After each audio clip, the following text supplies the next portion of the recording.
আচ্ছা, জাকির নায়েকের কাছে। আসসালামু আলাইকুম। আমার নাম আসলাম রব। আমি একজন ছাত্র এবং জীববিজ্ঞান নিয়ে পড়াশোনা করছি। আমাদের টিচার এখন ক্লাসে বিবর্তন সম্পর্কে পড়াচ্ছেন। আর আমি ভাবছিলাম ইসলাম ধর্মে বিবর্তন সম্পর্কে কি বলা হয়েছে। আপনি যদি এ ব্যাপারে সংক্ষেপে কিছু বলতেন যে ইসলাম ধর্ম বিবর্তন ও সৃষ্টি সম্পর্কে কি বলেছে।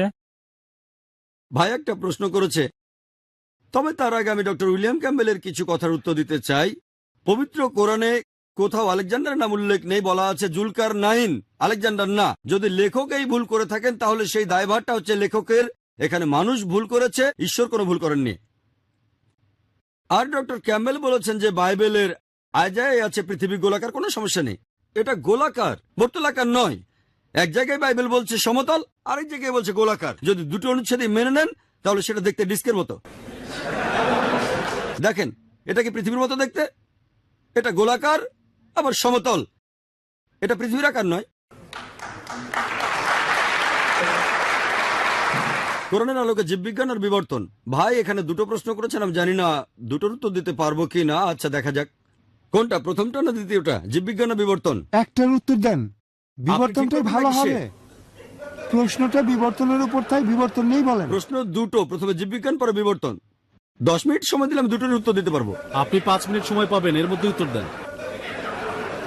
আচ্ছা ঠিক আছে, আমি চেয়ারপারসন মিস্টার স্যামুয়েল নামানের কথাই মেনে নিচ্ছি, শুধু বিবর্তনের কথাই বলবো। বিস্তারিত জানতে আমার ভিডিও ক্যাসেট দেখবেন, কোরআন অ্যান্ড মডার্ন সায়েন্স। আমরা যখনই বিবর্তনের কথা বলি বেশিরভাগ লোকই ডারউইনের থিওরির কথা বলে। চার্লস ডারউইন সমুদ্র ভ্রমণে গিয়েছিলেন বিগল নামে একটি জাহাজে, আর তিনি গ্যালাপাগোস নামে একটি দ্বীপে গিয়েছিলেন। সেখানে অনেক পাখিকে খুঁটে খেতে দেখে লক্ষ্য করলেন যে পাখিগুলোর ঠোঁট লম্বা। তখনই তিনি প্রাকৃতিক নির্বাচনের কথা ভেবেছিলেন। আর থমাস থমটন নামে এক বন্ধুকে চিঠি লিখেছিলেন, এটা 19 শতকের কথা। তিনি লিখেছিলেন, এই প্রাকৃতিক নির্বাচনের পক্ষে কোনো প্রমাণ আমার হাতে নেই, কিন্তু এই থিওরিটা থাকলে আমি প্রজননবিদ্যা সহ আরো অনেক কিছুর ব্যাখ্যা করে দেখাতে পারবো।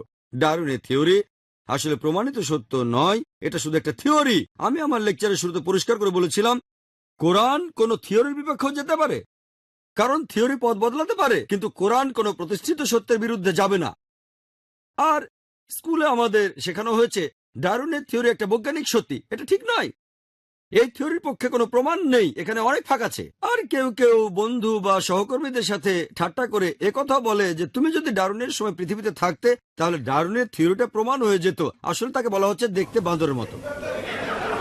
ডারউইনের থিওরিতে অনেক ফাঁক আছে। আর আমি মানুষের পূর্বপুরুষদের কথা জানি, হোমিনিড, তারপর লুসি, অস্ট্রালোপিথেকাস, তারপরে হোমো ইরেক্টাস, নিয়ান্ডারথাল ম্যান, ক্রো ম্যাগনান। আরো জানতে আমার ভিডিও ক্যাসেট দেখতে পারেন। মলিকিউলার বায়োলজিতে ফ্রান্সিস ক্রেগের কথা অনুযায়ী এটা একেবারে অসম্ভব যে পৃথিবীতে মানুষ বাদর থেকে এসেছে। ডিএনএ কোডিং বলে অসম্ভব। আমার ভিডিও ক্যাসেট দেখতে পারেন, সেখানে বিস্তারিত আছে। কিছু ব্যাপারে আমার কোনো আপত্তি নেই। জীববিজ্ঞানের ব্যাপারে পবিত্র কোরআনে সূরা আম্বিয়া 30 নম্বর আয়াতে উল্লেখ করা হয়েছে যে আমি প্রাণবান সবকিছু সৃষ্টি করলাম পানি হতে, তবু কি তারা ঈমান আনবে না? আজকে আমরা জানি যে পৃথিবীর সব প্রাণীর প্রাথমিক উপাদানে কোষের মধ্যে সাইটোপ্লাজম আছে, এর 90% হলো পানি।